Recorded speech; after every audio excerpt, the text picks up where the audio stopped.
So welcome to our very first urban lunch in the lead up to the visit of Alain Bertaud to Vancouver this September. Alain was the chief urban planner of the World Bank. He started his career working for the god of high modernism, Le Corbusier. He was designing Chandigarh, the capital of Punjab, with Le Corbusier. How many people can say that? He worked all over the world. He's called the Harrison Ford of urban planning because of all the exotic places. He has great stories about how he trundles through the deserts of Yemen, laying out subdivisions and wandering through the jungles of San Salvador, creating their cities. And one day we're going to get him to tell us about how he got his appendix out without anesthetics in a jungle somewhere. And so, good. And so the book that he's written is called Order Without Design, which seeks to have urban planners and urban economists work more closely together. His book covers issues like how cities can be understood as labor markets, how markets drive the shape of cities, how to understand affordability and transportation. I encourage everyone to get this book. And in fact, one of you will be the proud recipient of a book that we're going to be raffling at the end. So we will be hosting Alain as the 35th of our Public Salon series, but this is different. This will have a theme of making a more dynamic and affordable city. We'll have 5 respected local urbanists who will also take a couple of minutes to comment at the event.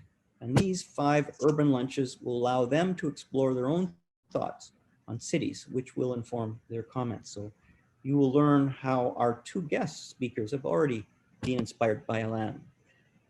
On his first day in Vancouver, he will meet with all the heads of the Metro Vancouver planning departments, as well as the City of Vancouver staff.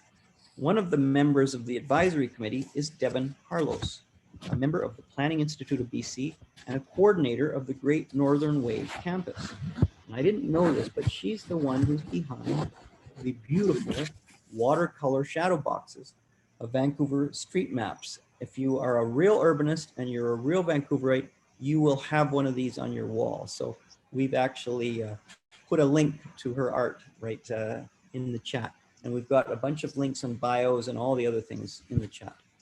So Devin, you have had some great success recently as a member of our organizing our advisory committee. I'd like you to come on and just make a few comments. Sure, thanks, Sam. So as you mentioned, these 5 urban lunch series will be culminating in the big event on September 20th at the Vancouver Playhouse. Alain will be sharing his insights into city making, drawing from his book, Order Without Design, but paying special attention to the Vancouver context.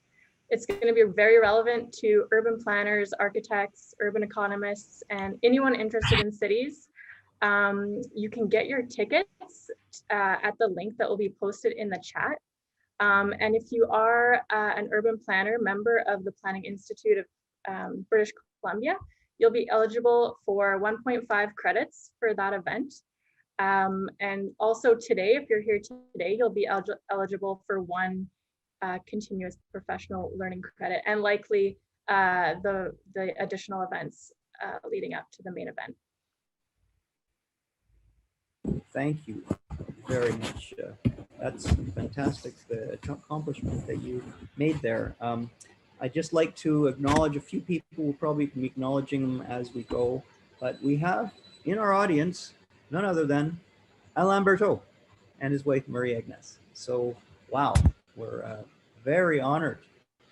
Now I feel a lot of pressure, Alain, but you're, now I'd like to just acknowledge Gordon Price, who's got this beautiful price tags, and now the Viewpoint Vancouver.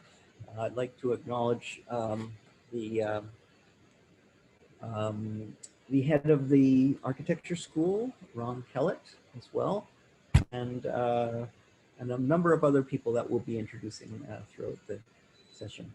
So, and I also like to acknowledge sponsors. We're developing a sponsorship of host sponsors, and we need more, but you don't want to tell Alain that. We haven't quite paid for everything, but we're getting there very quickly. Now I would like to introduce, well, first of all, Sebastian is an amazing guy. He's the chair of our advisory organizing group, and he's going to moderate today's lunch. He works for Vancouver's iconic full-service real estate consulting firm, Urbanics. It's been a real icon of the city, Phil Bonham, the founder. And he's got great insights and skills with projects here and abroad. I have to say that, I don't want to start on a down note, but, I'm a little resentful of our speakers because we had to upgrade our Zoom account to over 100 because there was so much interest in our two speakers. So I'm very grateful for them. And I'd like to ask Sebastian to take over from here as moderator. Thank you. Thank you, Sam. It is my pleasure to introduce our speakers today. I've known Jens for many years in the often lively world of Vancouver housing advocacy. He brings a really data-driven approach to it. He's a data visualization expert and mathematician. If you're curious about urban issues in Vancouver, you've most undoubtedly come across some of his products at mountainmath.ca and the Census Mapper project. And Nathanael Lauster is a UBC sociology professor who got involved in the world of housing after realizing how central it is to questions of demography, which is his background. And he wrote a terrific book, The Death and Life of the Single Family House, which is a sociological perspective of single family homes in Vancouver, their inhabitants, and their evolution together. So the way this is going to work today, Jens and Nathanael have a presentation with some early findings from their UBC sociology zoning project, which attempts to present a comprehensive model of zoning as it exists in Metro Vancouver today and its evolution over time and some analyses about its impacts. And so they're going to speak for about 40 to 45 minutes, and then we'll have some time for questions at the end. I ask that everyone, if you have a question, put it in the chat in Zoom here or send a direct message to me, and I'll do my best to pull out the most frequent themes. So with that, take it away, Jens and Nathanael. All right, thanks for that, Sept. I'm going to start to share my screen here, but I'm also in the chat. I have a link that you can click on where you can just see the slides in your own browser. And if things work as planned, I can remote control them and move you through them. But that gives you also the ability to have a little higher quality images and maybe dwell on some slides for longer, or click on the links to the interactives. So maybe, Nathan, do you want to start it off? Sure. We'll go back and forth like this, and hopefully it won't be too confusing. But we wanted to start off by talking about density and density gradients, which is what I think really inspired Jens in particular to sort of replicate what Alain Bertaud has done and walk through this a bit. When we talk about density in the context of cities, we also wanted to highlight how we've got a variety of different concepts that we can play around with.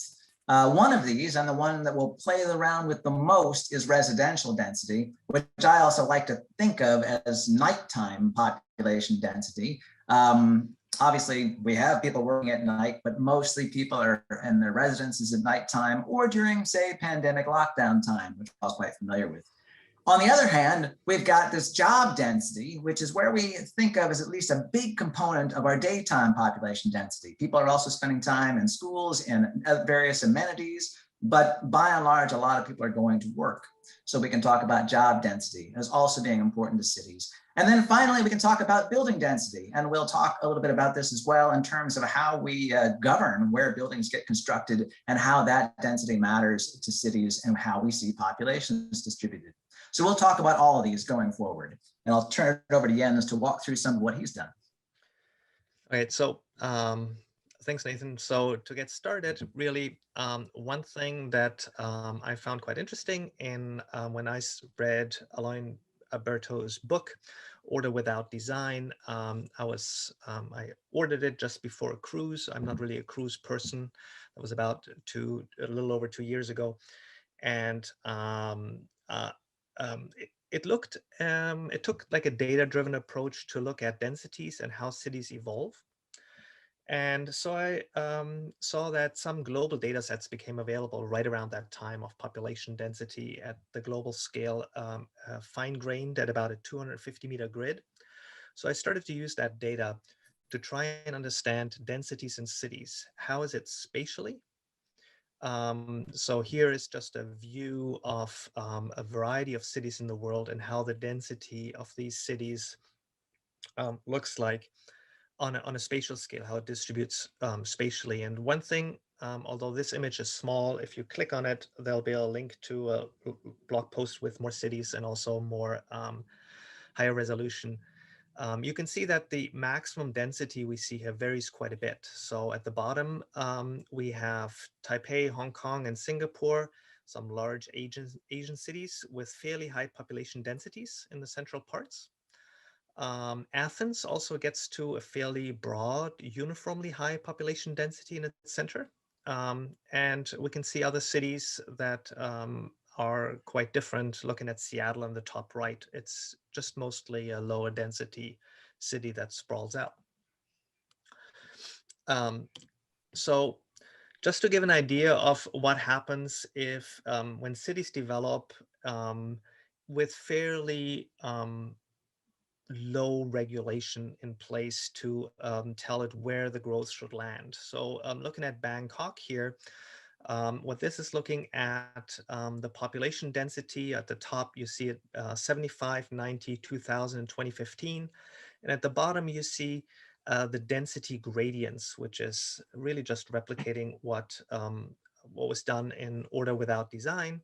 So it's looking at what's the population density in a given annulus in kilometer distance around the city center, the central business district.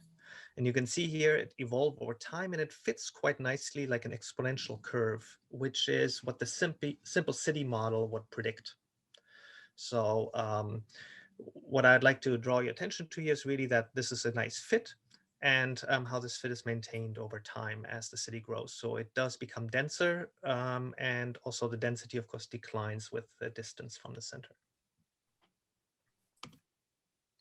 If you look at Vancouver, it's a little bit different. The first thing, maybe let's look at the scale here. This Bangkok tops out at about 150 people per hectare. Vancouver, modern day Vancouver, gets actually higher to about 200 people per hectare. But there's this steep drop off and almost like a mismatch. We have fairly uniform density further out. We don't really see the pattern where people or where live close to the city center and the density doesn't really follow this exponential curve. The fit is quite poor. So maybe to switch gears a little bit and look at, so this is looking at the nighttime population. Really looking at daytime population here is something where we're looking at jobs and the jobs that are distributed. And we see most of the jobs here, it lights up in the downtown Vancouver area.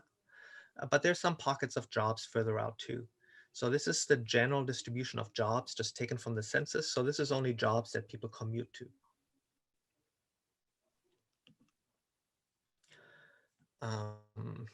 I forgot, Nathan, at which one are you taking over again? Soon, I think. When we get to how we got this way. Yeah.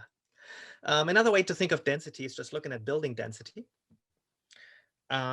So we can measure this in different ways. One would be FSR. So this is the floor space ratio. So it's the ratio of the gross floor area of a building by the lot size. So if we have, for example, a 3-story building on a lot that covers about 50% of the lot and the rest is open space, then that would be 3 stories over 50% and FSR of 1.5. And so we can see here that in the downtown area, the greenish part is where we have the highest densities, and then it does fade away quite fast, and we get sort of a uniform low density belt, which is essentially our single family areas. And this is just looking at the central part of the city. This data is as about of 2009, so it's a bit out of date. This is estimated from LiDAR data. Unfortunately, a lot of this data is not publicly available and is locked up in some government locker. So it's hard to analyze this on a broader scale. A different view of this is just looking at height. That's another way we can think about density. So this is looking at building height profiles just in Toronto and Vancouver. We can see in Vancouver, in the city center, average heights are quite high, but they decline very fast until they're fairly low density here when we go away from the center. And in red, we have Toronto, which shows a somewhat different profile that is a little bit more uniform and ends up with higher densities as you go out on average. So Nathan, tell us, how did we get there? Why does Vancouver look this way? So that's the big question. How did we get here and why do we look this way? And Jens and I have actually been working together for a while now on trying to get at some of this. But we can start with the arrival of the railroad, which is really what drove Vancouver's growth. We get to be the terminus of the western terminus of the Canadian Pacific Railroad. And as a result of this, people start pouring into the region, and it really changes the local dynamics in terms of where people settle. Initially, New Westminster, of course, used to be for a brief time the capital of the colony. Port Moody was initially going to be the end point of the railroad, and everybody began to buy land there in anticipation of land values skyrocketing. But of course, the CPR made a special deal and moved the railroad further west to what we now see the heart of the city of Vancouver. So this is actually a picture of the train pulling through Port Moody in its first visit out west, and everyone kind of feeling a little sad that it's not stopping there, but instead going on to the city of Vancouver. So the city of Vancouver ultimately concentrates the density for growth in the region and becomes the center of the metro area. So how do we then get to these density gradients? So where we have this wonderful notion of order without design, in the context of Vancouver, we actually have to start talking about design pretty early on. And that's because we get this really serious city planning movement in the 1920s, and it really takes hold in Vancouver. By the end of the decade, the American planner Alain Bertaud famously laid out designs that are meant to carry Vancouver through to at least 1960. And this, he writes up in his initial plans, was when he expected that the population of the peninsula here would reach about 1 million residents. He thought that Vancouver was going to end up merging with Burnaby and New Westminster by that time, because of course, by the end of the 1920s, it had already merged with South Vancouver and Point Grey. So he thought those mergers would continue. It would hit 1 million residents by 1960, and we would have to start a new planning project to accommodate further growth at that point. In actuality, of course, we don't end up hitting 1 million residents until just very recently within the peninsula. Here we can actually see Bartholomew on the left side projecting his 1 million residents out. He came up with a brilliant dot density map to sort of illustrate what he thought this area would look like by 1960. We tried to replicate that map. Jens and I put together a really nice replication of it with dot density. And this is what we actually see now that we finally reached about 1 million people in 2016. So we know that through this process of trying to actually plan ahead, Bartholomew and the city council and the city planning commission effectively set in stone certain aspects of what Vancouver was going to look like. So there really is this design element that shows up. And we can see that it's not a perfect match. And we'll come back and talk about why it's not a perfect match in terms of the dot density map, but it really did hold pretty well in terms of laying out the future of Vancouver, because it was carved into the regulatory apparatus of the city and the surrounding metropolitan region in terms of Bartholomew's plans and other city council zoning plans. In terms of the modern zoning, we did actually see after these codes are laid down through the 20s and 30s, they were modernized. And in the city of Vancouver, they were modernized, especially in the 1956 update to the zoning code. That's the same code that we now still refer back to every time we make a change to our zoning. It goes back and modifies that initial zoning bylaw from that modernized zoning bylaw from 1956. In terms of this, there was an attempt in just after the modernization of the zoning code to start to update In particular, apartment zones were very modestly expanded around the downtown and some of the areas like Kerrisdale. And they significantly raised the height of the apartment buildings that could be built by 1961. By the 1970s, however, we saw a big backlash against this raising up of heights and against this attempt to actually modernize and enable more apartments in terms of the further growth of the city. And the backlash resulted in the downzoning of the multifamily apartment zones once more. So we can actually see this in particular, for instance, in Kitsilano, which is a neighborhood of Vancouver just outside of downtown and across the False Creek. And we can see that the zoning shifts in the multifamily neighborhood of Kitsilano, which had been zoned for apartments by the 1960s, it's RM3 still. Then it gets downzoned in 1974 to RM3A, and then to RM3A, RM3B, and then to RM4, which is where it still sits now. In this process of downzoning, effectively, it reversed the height increases and froze a lot of those low-rise multifamily apartments in place. So this is why we can still see some towers that got built between that window, and you can see them in Kitsilano, but they were all built in this particular window in time when the zoning had been relaxed and you could not rebuild them again today. More broadly, the 1970s also ushered in a metropolitan plan that was focused on developing multiple regional town centers instead of just a single solid downtown core. And provincial protections were also established for the agricultural land reserve, which we see here in this really bright green color. These then accompany a broader set of protections involving parks and other kinds of lands that show up in dark green here.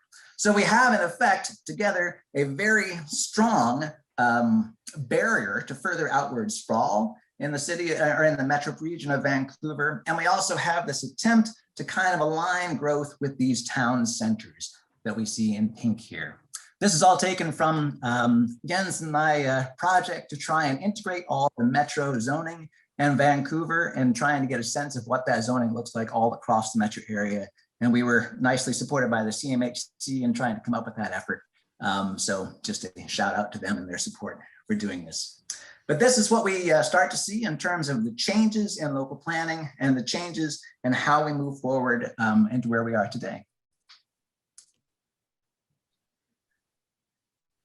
In terms of comparing, just in terms of the city of Vancouver, the zoning from 1931 compared to 2020, we see this, that overall, we haven't actually seen a great deal of change. In particular, what I in my book call the Great House Reserve, all of this land in the yellow layer here, which is initially zoned for single family development, has pretty much remained zoned for single family development. I'll talk about some slight exception to that in a moment, but what we've seen mostly is in terms of rezoning. To the extent that we've rezoned, we've added residential density to former commercial and industrial zones. And you can see that blue, that's the industrial zone, and that gets eaten away at in terms of shifting to a mixed use, especially around False Creek. But overall, we've seen a real locking in place of the city's built form through these regulatory constraints.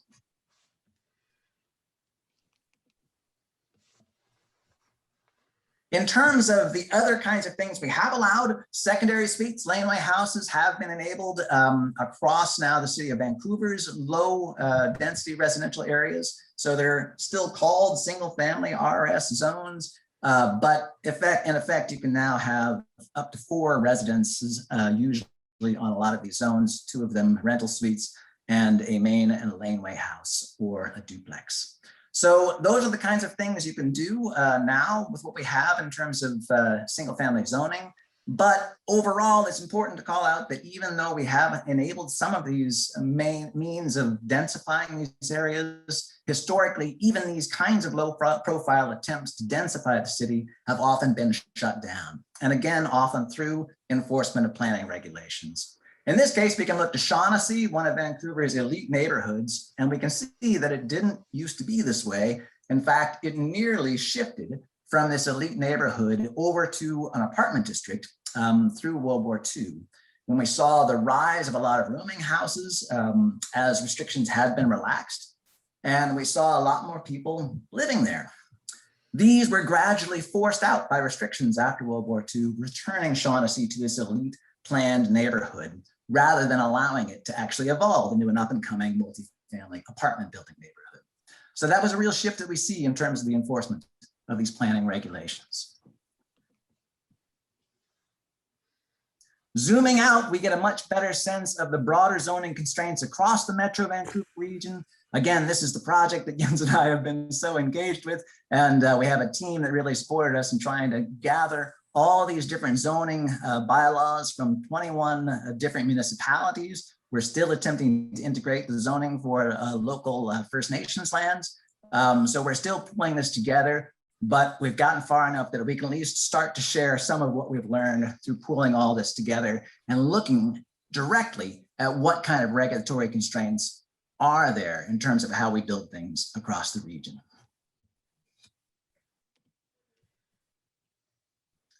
And I will turn things back over to Jens to get a sense of some of how we build things is starting to affect things like population change that we've seen where we've grown across the region. Okay, thanks, Nathan. I actually want to go back to the regional look at zoning, and I want to take you into this live map to highlight a couple of things. So here, what we have, zooming into the city of Vancouver, I really want to focus a little bit on this sort of teal color that is here, which is CD, or comprehensive development districts, that have proliferated through the region. So what this is also generally known as spot zoning. So this is where growth has been accommodated by rezoning very specific parcels. So not all of these are housing related. So some of them, for example, like the cemetery, are zoned comprehensive development for various reasons, or the P&E.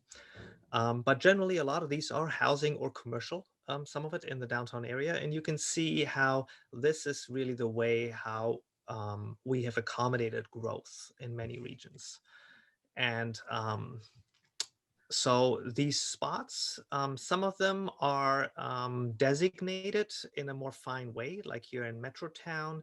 There is some underlying zoning that tells you expectations of what could be developed, but in many of these regions, these are negotiated really bit by bit. So I'm going to go back and see what this does to population growth. So I want to take a look here at how population has grown over time. And I'm going to start out here by just looking at current population density in Vancouver.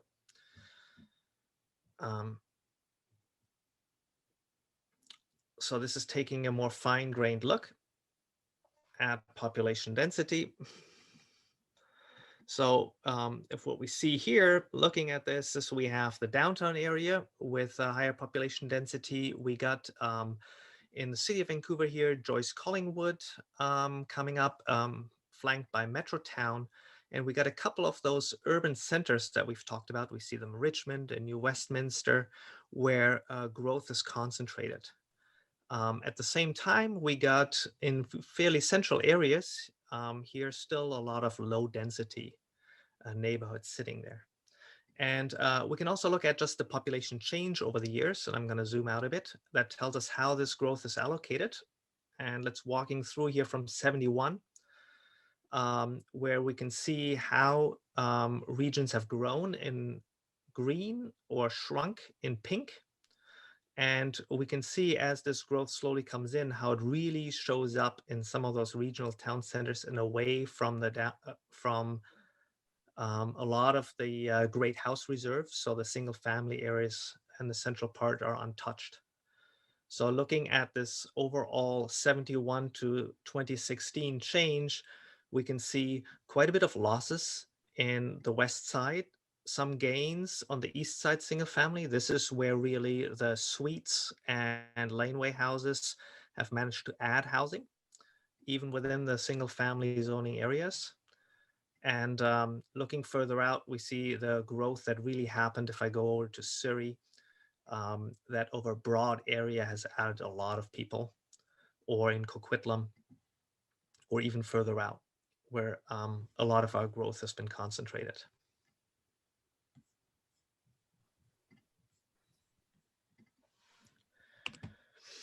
So why has growth really come this way? This is where we can pull together our regulatory constraints and see how they actually explain our population distribution. So what I'm showing here is the same kind of density gradient. I have it on the right that we saw on the very early slides of the population density in Vancouver.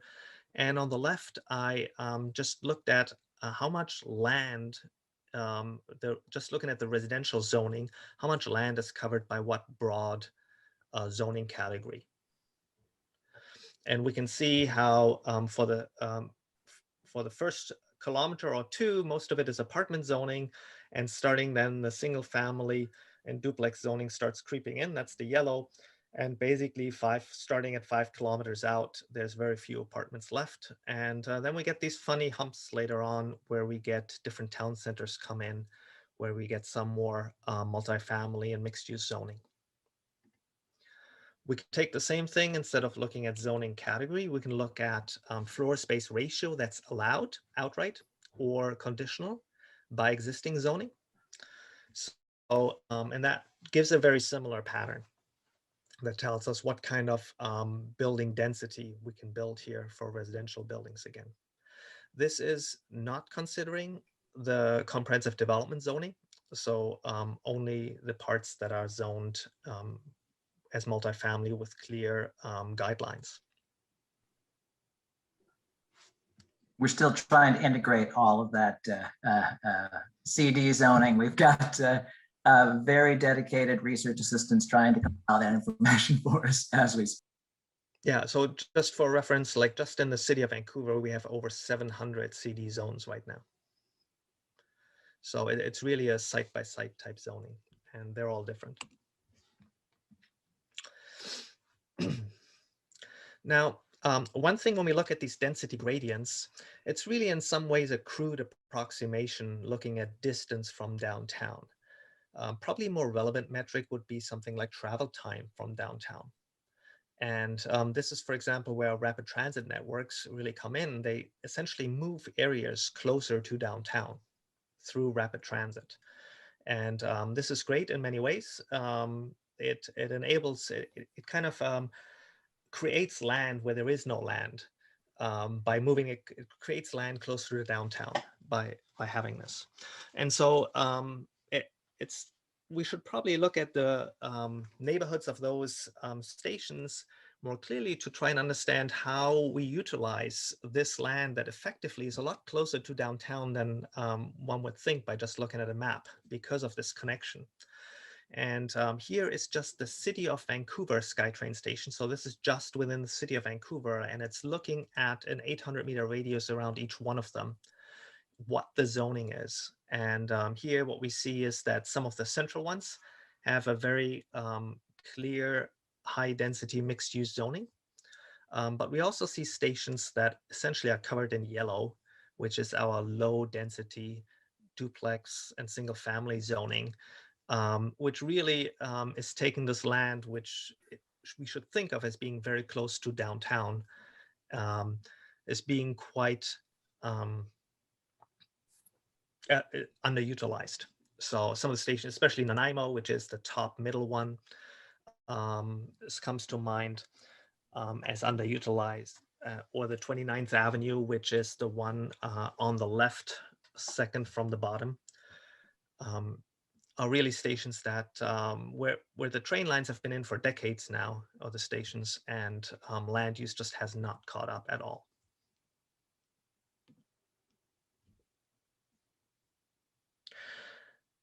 The other thing is really we need to think about the connection between the daytime and the nighttime population.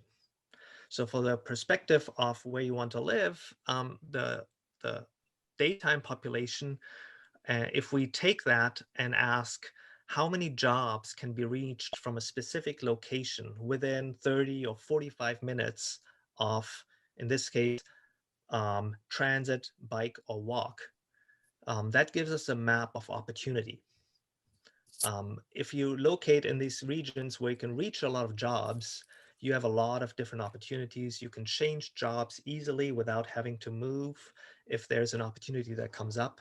If you are a household with 2 or 3 people working, you can live in those regions and each one has opportunity to a lot of these jobs. So this is something where we can think of, if we want to think about growth and how we grow, there's also the question, how can we increase this opportunity for the population? And so this gives us some idea. We can also look at driving distance as a possibility, but driving just does not scale the same way. Congestion is a real problem, and so it requires a deeper approach to really integrate all of these. But this idea of looking at opportunity and missed opportunity, because a lot of the high opportunity areas are zoned for low density, gives us some idea about how we grow and how we prioritize in our region. So what's the result of this? Here's just an idea of how commuters flow between cities in our region. So we see that we have a fairly strong job center, which is the city of Vancouver, but also Burnaby and Richmond, which are our job centers really in the region. And so those 3 have more commuters coming in than leaving. Basically, all other regions have more commuters leaving the regions than coming in to work for jobs in those regions. And we can see the clear pattern of a net flow of commuters if we're looking at the Surrey to Coquitlam line going west and flowing in toward the city of Vancouver, Burnaby, and Richmond.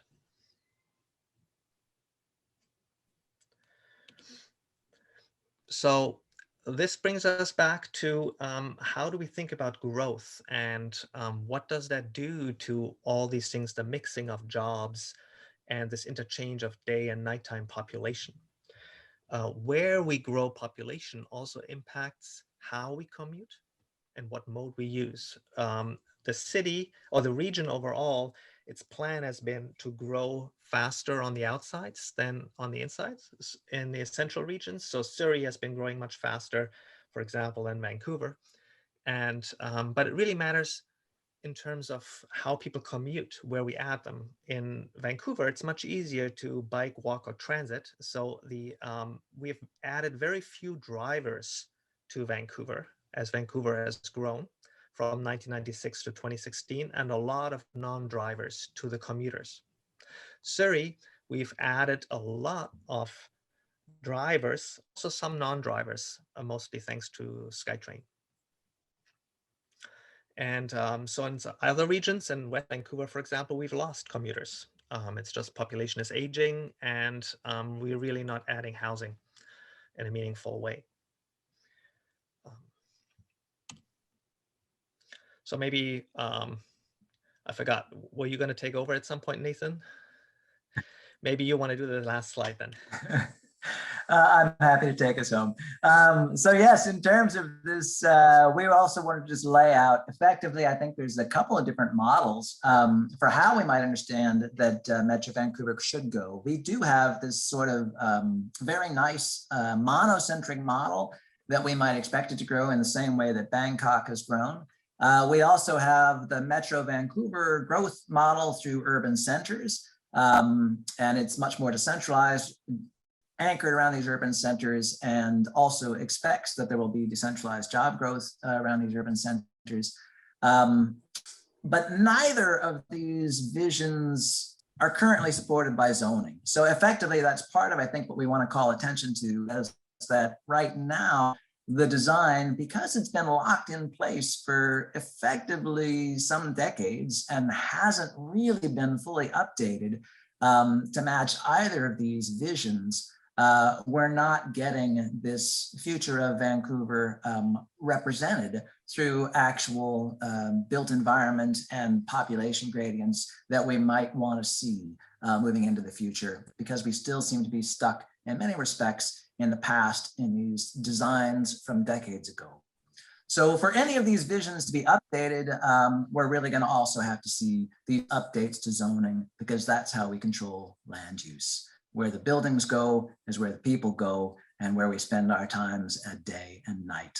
And that's what we want to start to really move us towards bringing together again.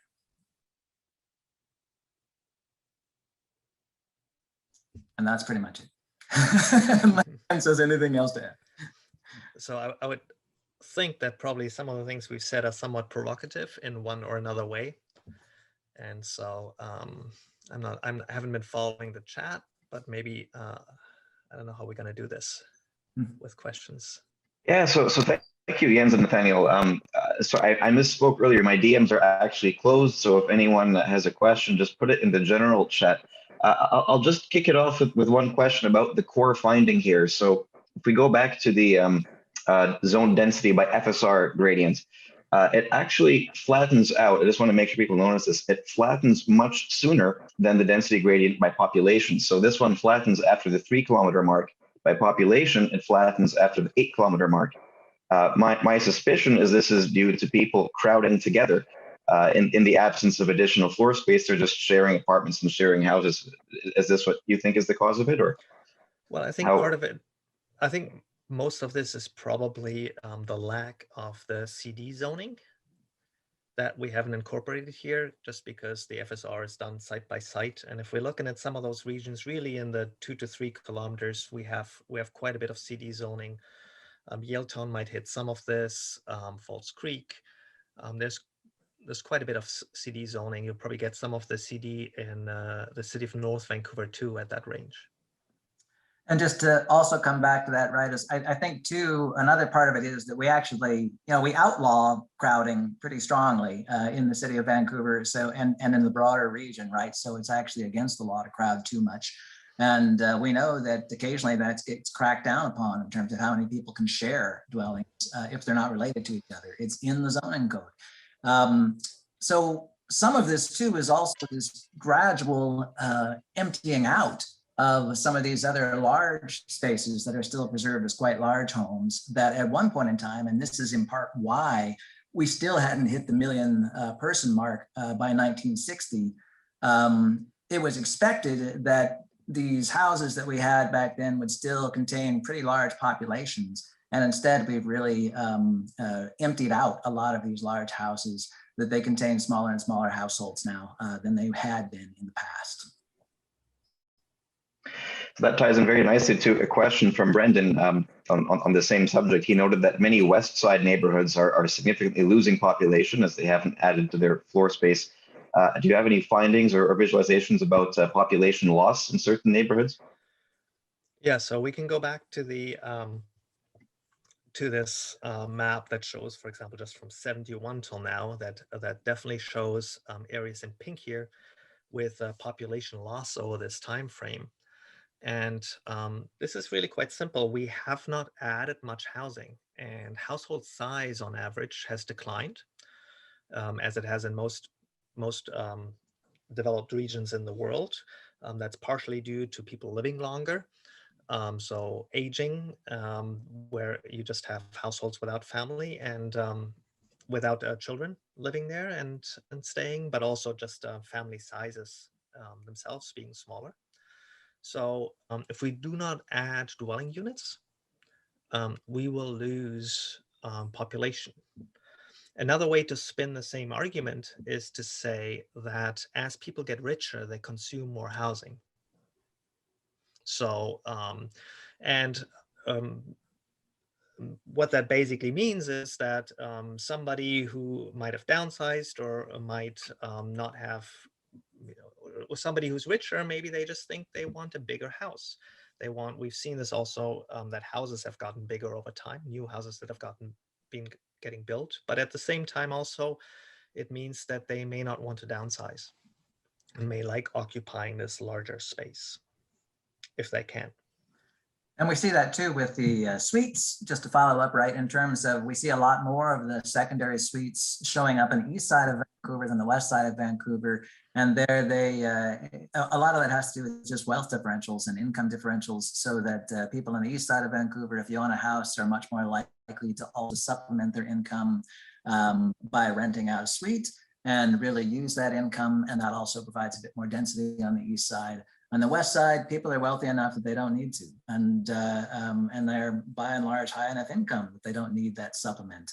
So we don't see nearly as much uptake of suites, even though you've got a kind of built-in student population who would be happy in many cases to live in those. Mm-hmm. And we also see the same in building permits. So building permits, if the value of the house increases, the chance that it'll come with a suite is lower. And we of course see the same thing again, east-west, where both the value of the building, but also the propensity of having a suite depend on where in the city it gets built or the permit gets pulled. And Jens and I have a nice recent post on this that we worked on together. So we're quite animated by the topic of secondary suites as well. So in the heart of that flat area near Granville and 41st, I visited a friend yesterday, and he calculated there are 18 people living on his block and 45 bedrooms. So that's what's been happening in much of the west side.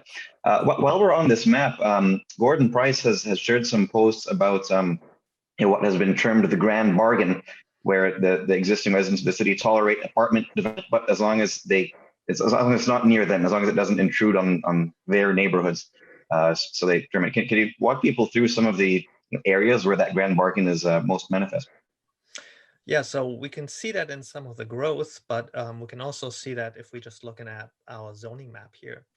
Or maybe let's go back to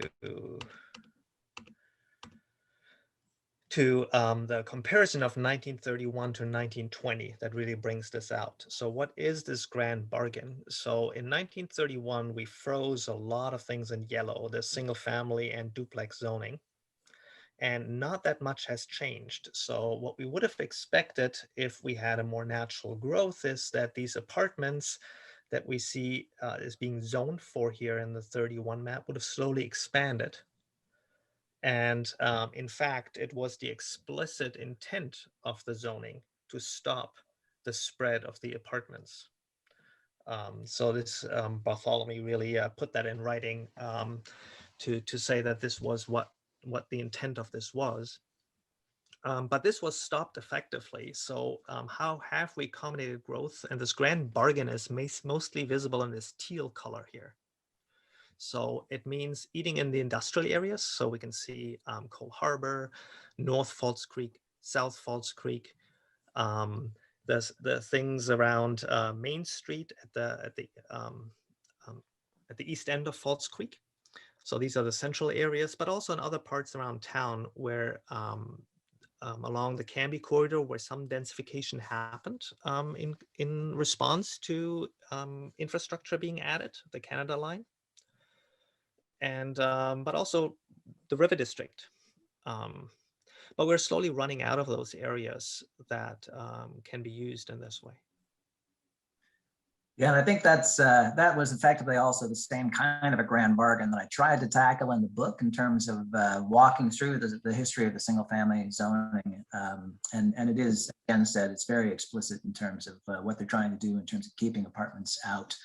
You did see, and it's kind of fun, and at some point I want to actually go more into the slight bump out you can see down there in Kerrisdale, if you're looking at that map, and that's yeah, right around that where Jens just moved the cursor.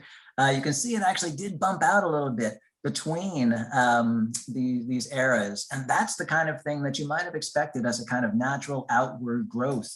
But it was enabled through the zoning code for this particular moment in time, and we didn't see much of that anywhere else in terms of that particular bump out, which is part of why it's really interesting that we can at least see one place where it happened before it all got shut down. So there's a little bit of a polite debate happening in the comments. Curious to hear your take on it. One position holds that if a natural density gradient was more allowed to develop, there would be less car use, pointing to the chart about car commuting growth.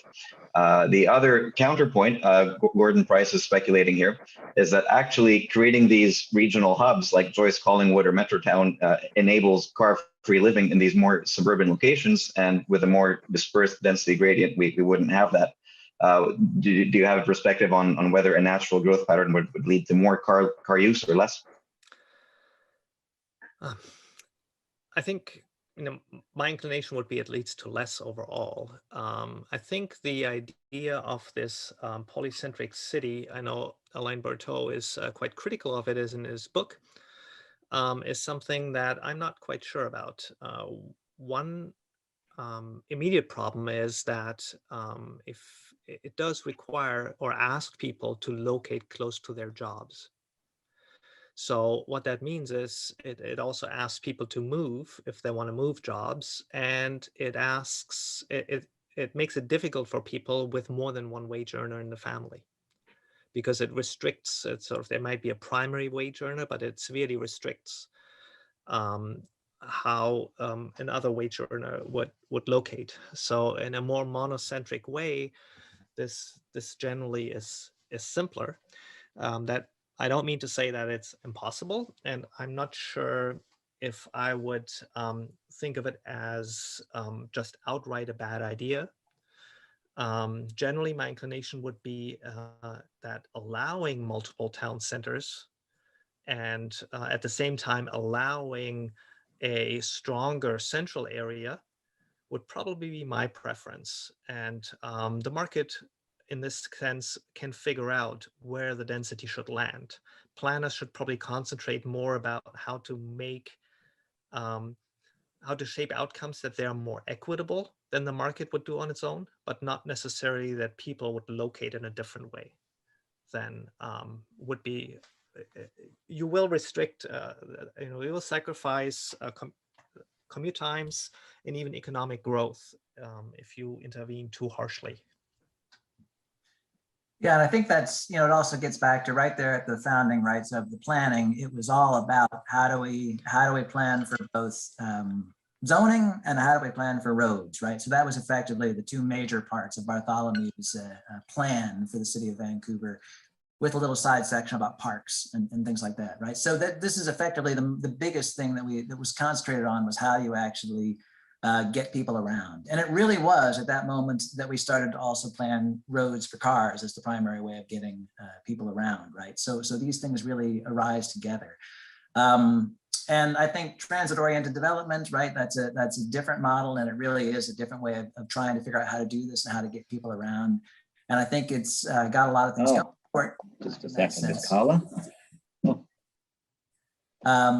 So I think that's something that we also see in terms of trying to actually bring these things together with transit-oriented development. And I tend to agree with Jens. I think it's great if we do both of these things. And certainly if you plan transit around where development is happening and then development around where transit is happening, you can bring these things together in a better way. Thank you very much, Jens and Nathanael. Fantastic presentations, new information, never saw any of that before, so fantastic. I'm going to just, because we only have 5 minutes left, I wanted to have a couple of final points here. First of all, I'd like to acknowledge just some of the people that really helped with this. We got Paul Conder from Manhattan, who is probably just down the street from Alain. We've got Michael Mortensen was very helpful. Eric Villagomez, I'm going to ask him to say a word here, but also Patrick Condon, we teach together at Sala, and we probably don't agree with anything each other except that we love each other and we love our city. So Patrick, thank you. And Ron Kellett, my boss, thank you for being here. Amy Nugent, who is running Urbanarium, we're so pleased she's here. Sylvia Leroy from Hecht Foundation, and oh, I see Mark Marison, who is a mayoral candidate. So that's a good sign. We've got interest from the political level. Yute Lee, who does these fantastic videos, which we hope you'll get involved in the the next project. Adrian Crook, founder of Abundant Housing, and he's got a good group of people from Abundant Housing. So our next urban lunch will be with Eric Villagomez, and also he's the professor at SCARP, and also he's the editor of Spacing Vancouver, really important go-to for urbanists in Vancouver. And he is also going to be presenting with Julia Harton, also a professor. But Eric, do you want to just give a little teaser for your in July 22nd? Yeah, happy to.